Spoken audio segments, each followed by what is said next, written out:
Kemudian kita lihat lagi ketika dipimpin oleh Samad, lebih parah lagi ketika sprindik terhadap Anas bocor ya. Kemudian bentuklah tim etiknya, ketuanya Abdullah Hamawa melakukan pemeriksaan terhadap Samad itu dulu.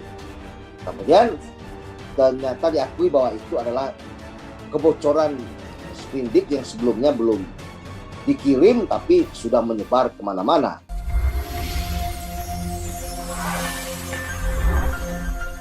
Lagi-lagi, kebusukan Komisi Pemberantasan Korupsi mulai terbongkar satu persatu. Kali ini, mantan Sekjen Partai Nasdem, Patrice Rio Capella, yang membuka aib KPK semasa kepemimpinan Abraham Samad.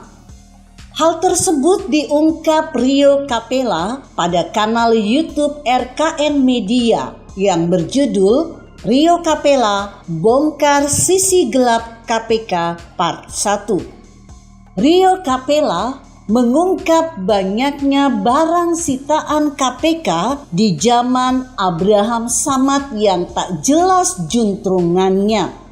Misalnya saja mobil mewah Porsche milik Tubagus Hairi Wardana alias Wawan yang katanya sudah disita KPK malah berkeliaran di jalan raya. Demikian pula ketika Rio Capella menjalani pemeriksaan di KPK.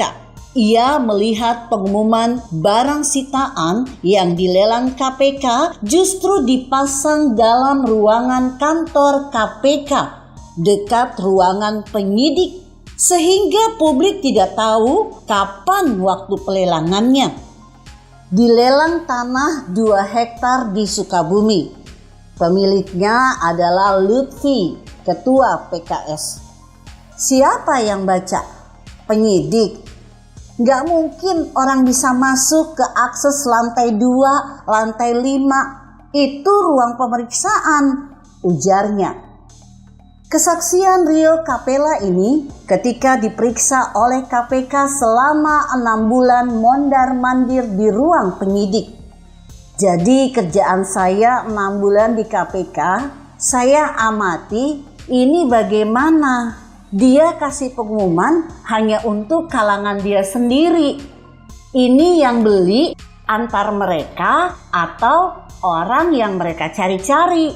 Beli tuh, murah. Sambung Rio Capella.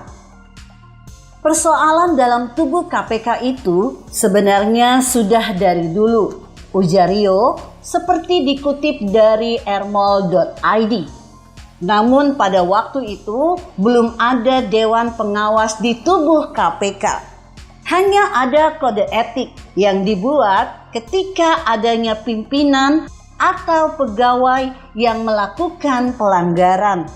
Nantinya mereka akan diadili oleh tim etik yang dibuat oleh pimpinan KPK sendiri.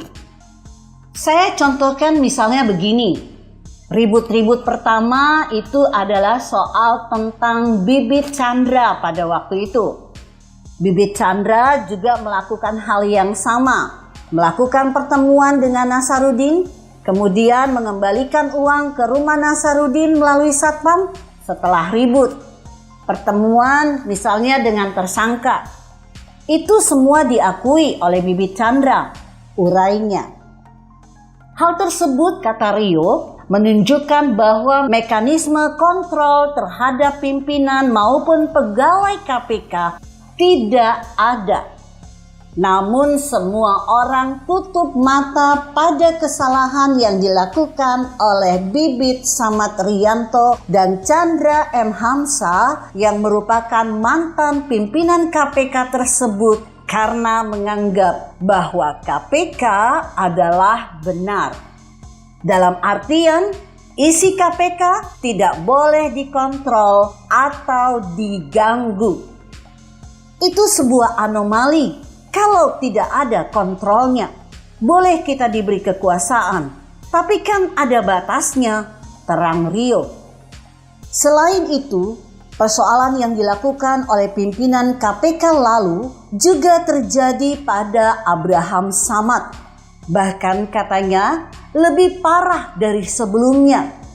Kata Rio, terjadi kebocoran surat perintah penyidikan Anas Urbaningrum. Atas kebocoran itu, tim etik yang dipimpin Abdullah Kehamahua melakukan pemeriksaan kepada Samad. Kemudian diakui bahwa itu adalah kebocoran sprindik yang sebelumnya belum dikirim, tapi sudah menyebar kemana-mana dan hanya ditandatangani Samad sendiri tanpa melalui proses yang diketahui oleh pimpinan yang lain. Ketika tim etik mau melakukan cloning terhadap handphonenya Samad, dia tidak mau pada waktu itu. Ngotot tidak mau, tidak bisa. Akhirnya tidak dilakukan, jelas Rio. Padahal seharusnya dilakukan sesuai prosedur untuk mengetahui isi dari handphone Samad, termasuk dengan siapa saja Samad berhubungan. Kemudian terbongkar lagi, Samad bertemu dengan teman-teman dari PDIP. Ada Mas Hasto, ada Mas Cahyo. Pada waktu itu di apartemen Kapital di SCBD.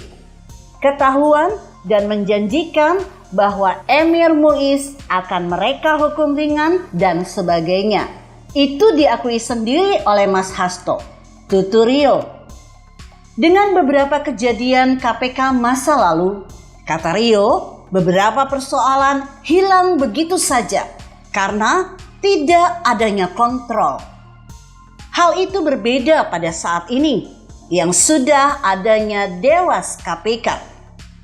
Pada waktu itu tidak ada kontrol, nggak ada caranya kita untuk kemudian membuat yang dilakukan pimpinan KPK harus ada sanksinya. Pihak luar tidak bisa terlibat.